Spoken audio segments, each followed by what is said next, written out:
Saudara-saudari yang terkasih, jumpa lagi dengan saya dalam Renungan Harian Pelita Hati hari ini, Sabtu tanggal 2 Januari 2021, hari biasa dalam masa Natal, bertepatan dengan peringatan wajib Santo Basilius Agung dan Gregorius Nazianze.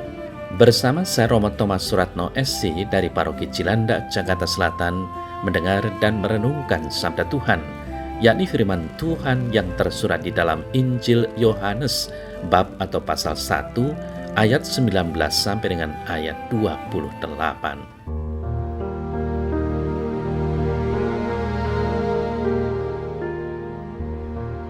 Inilah kesaksian Yohanes ketika orang Yahudi dari Yerusalem mengutus beberapa imam dan orang-orang Lewi kepadanya untuk menanyakan dia, "Siapakah engkau?" Ia mengaku dan tidak berdusta, katanya, "Aku bukan Mesias." Lalu mereka bertanya kepadanya, "Kalau begitu siapakah engkau? Elia?" Dan ia menjawab, "Bukan." "Engkaukah nabi yang akan datang?"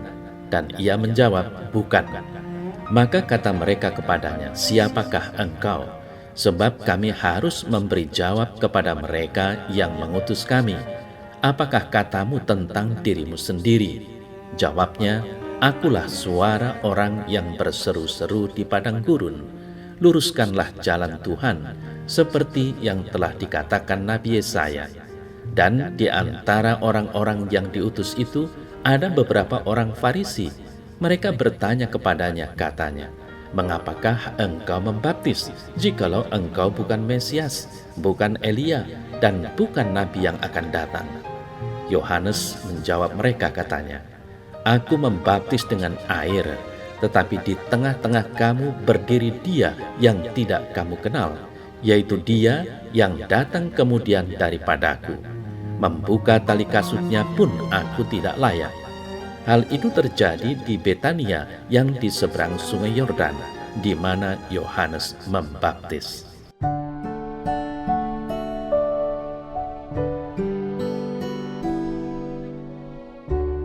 Saudara-saudari yang terkasih, ini hari kedua di tahun baru 2021.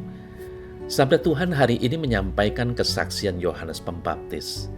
Ia adalah tokoh besar yang menjadi jembatan pengantar antara Perjanjian Lama dan Perjanjian Baru, sehingga tokoh-tokoh Yahudi, beberapa imam, orang-orang Lewi dan Farisi datang dan bertanya kepadanya.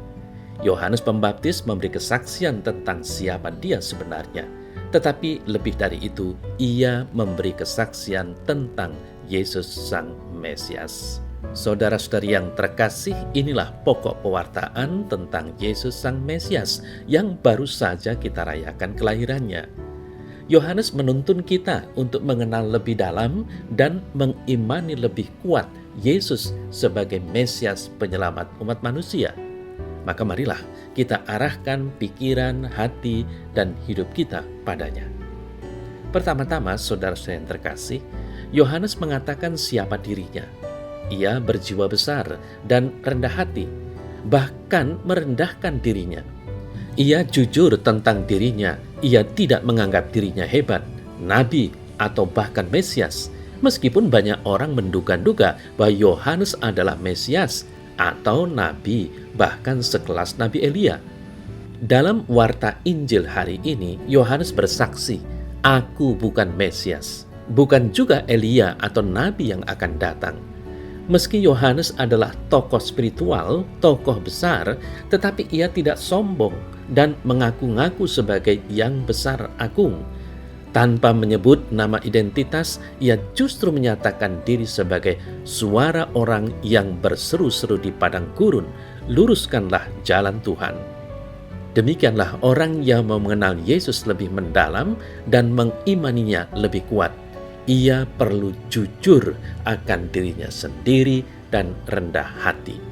Tidak perlu malu, ia mengakui diri sebagai orang berdosa, bahkan pendosa. Ia perlu mengosongkan dirinya dari berbagai bentuk ketamaan dan kesombongan. Biar diri dan hidupnya diisi dan dipenuhi oleh Yesus sendiri. Bagai sebuah gelas, kalau penuh tentu tidak bisa diisi lagi. Kalau diisi pasti tumpah. Sebaliknya, gelas harus dikosongkan dulu supaya bisa diisi dengan yang baru.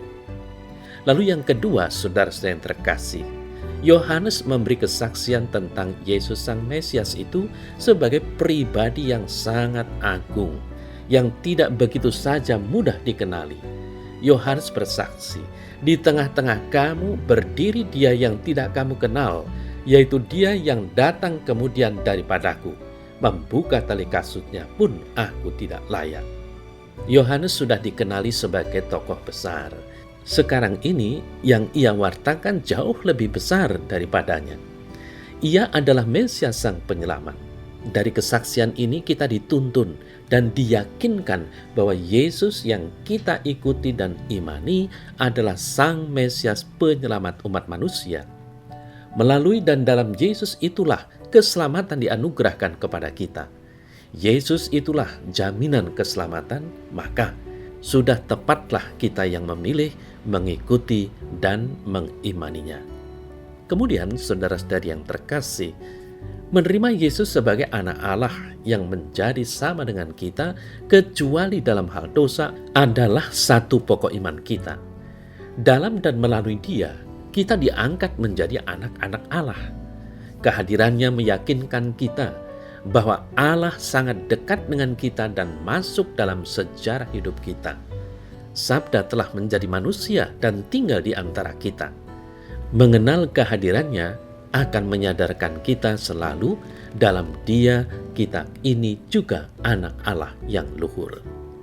Saudara-saudari yang terkasih, sadarlah bahwa kita telah menerima sakramen baptis, dan melalui sakramen ini kita telah diangkat menjadi anak-anak Allah, dan dosa asal maupun dosa pribadi kita sampai saat itu sudah dihapus.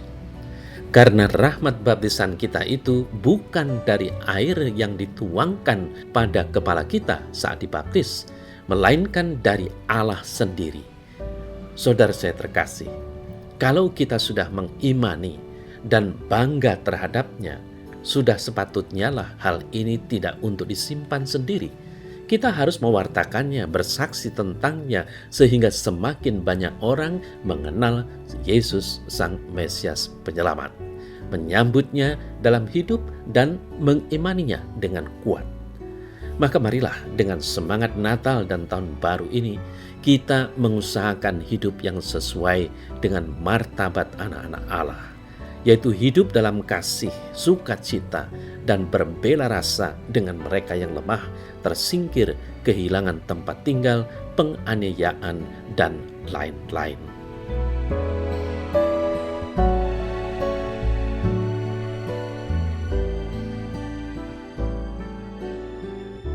Dalam nama Bapa dan Putra dan Roh Kudus. Amin.